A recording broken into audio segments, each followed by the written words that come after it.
नमस्कार.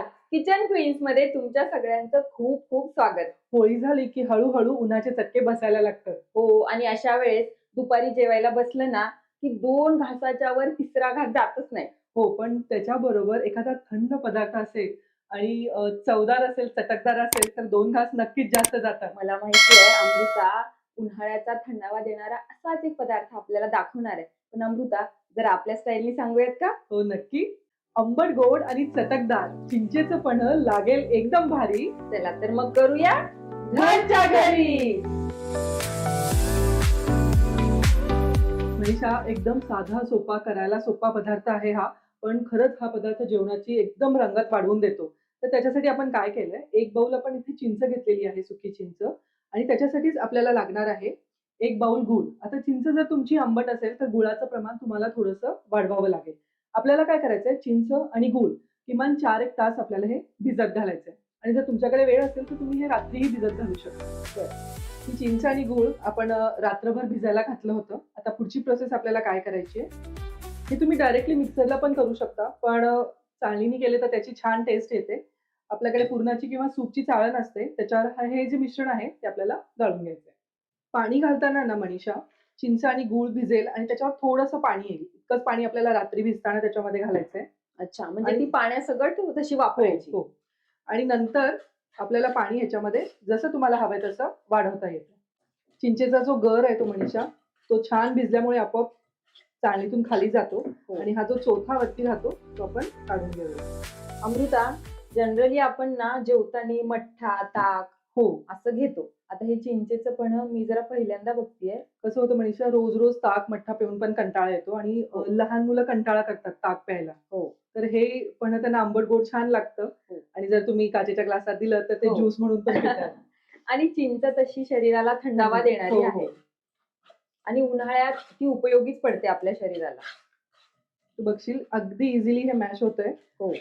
अमृता, आपण ह्याचा गर काढून स्टोअर करू शकतो? हो, करू शकतो. हे तुम्ही असं करून गूळ आणि चिंच भिजवून, फक्त तुम्हाला पाण्याचं प्रमाण थोडंसं कमी ठेवावं लागेल मग. अच्छा, म्हणजे 8 दिवस करून हो, ठेवू हो, शकतो. हो. जेव्हा लागेल जसं लागेल तसं त्याच्यात काढून. पाणी वाढवायचं. चिंच भिजायला आपण जे पाणी घातलं होतं ते सगळं पाणी आपण ह्याच्यात घातलंय. हो. आणि हे एकदा व्यवस्थित आपण ह्याचं गर काढून घेऊया. अगदी 5 मिनिटात ही प्रोसेस होऊन जाते, कारण चिंच आपण रात्रभर भिजवली आहे. हो. तुम्हाला जर रात्री भिजवायची नसेल तर तुम्ही सकाळी लवकर भिजवून दुपारी जेवताना हे पण केलं तरी चालेल. चालतं. आणि व्यवस्थित चिंच भिजलेली असेल ना तर गरही छान येईल. हो. आणि गूळही वितळला गेलाय, त्यामुळे गूळ वेगळा घालून त्याला वितळवायची आपल्याला गरज नाहीये. हो. आणि मला एक सांगायला आवडेल मनीषा, की आपण जेव्हा कैरीचं पन्ह करतो बरोबर. त्यावेळी ते आपल्याला शिजवावं लागतं. हो. हे पन्ह करताना शिजवण्याचीही गरज नाहीये, अगदी झटकीपट हे होऊन जातं. आता हे छान मिक्स करून घ्यायचं. तू बघशील मनीषा, हे थोडंसं घट्ट आहे. हो. तर आता आपल्या अंदाजानुसार तुम्हाला जितपत पातळ हवंय तितपत हे पातळ करून घ्यायचं. साधारणतः मोठी 1 वाटी जर तुम्ही चिंच घेतली तर आरामात 4 ग्लास त्याचं पन्ह होऊन जातं. व्यवस्थित 4 ग्लास हो. होतो. बघशील हे छान मिक्स झालं. आता आपण ह्याच्यात अंदाजे पाणी वाढवूया. बघशील मनीषा तू, हे थोडं घट्ट आहे. हो. तर ह्याच्यात थोडंसं पाणी घालशील. बस. इतपत हे पातळ हवं, जसं आपलं कैरीचं पन्ह असतं अगदी तसंच. आणि चिंच किती आंबट आहे त्या प्रमाणानुसार तुम्ही पाणी ऍड करा. आपण ह्याच्यात गूळ घातलेला आहे मनीषा, त्यामुळे चिंचेचा आंबटपणा बॅलन्स होतो. फक्त गूळ घालताना एक काळजी घ्यायची आहे, की चिंच तुमची कितपत आंबट आहे हे तुम्हाला चेक करावं लागेल. बघशील मनीषा, हे आपण पातळ करून घेतलंय. आता यामध्ये थोडेसे मसाले जाणार आहेत.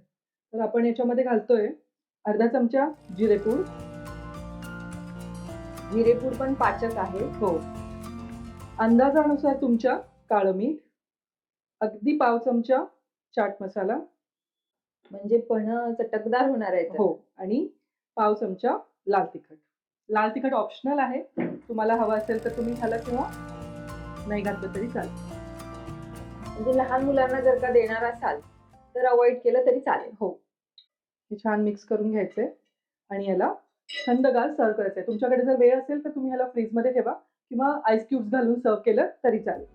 हे आता आपण सर्व्ह करूया. आता आहे ना मनीषा, अगदी शेवटी आपण थोडीशी चिंचेची पावडर आहे ती ह्याच्यावरती बरं. करूया.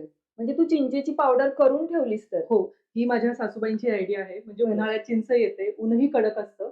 तर चिंच अगदी कडक उन्हात खडखडीत वाळवायची आणि बरं. मिक्सर फिरवून त्याची अशी पावडर करून ठेवायची. म्हणजे कधी तुम्हाला चिंचेची चटणी बनवायची आहे किंवा असं पन्हं बनवायचंय किंवा कशात चिंच घालायची आहे, तर ते इझिली होतं काम हो. म्हणजे चिंच भिजतेही पटकन आणि गळतेही पटकन. उन्हाळा आला ना, प्रत्येक गोष्टीचा कंटाळा येतो. अगदी काय खायचं, प्यायचं आणि काय बनवायचं. मी काय म्हणते, हीच तर संधी आहे. असे छान छान पदार्थ करायचे आणि मूड एकदम रिफ्रेश करून घ्यायचा. उन्हाळा म्हणू नका, हिवाळा म्हणू नका, पावसाळा म्हणू नका.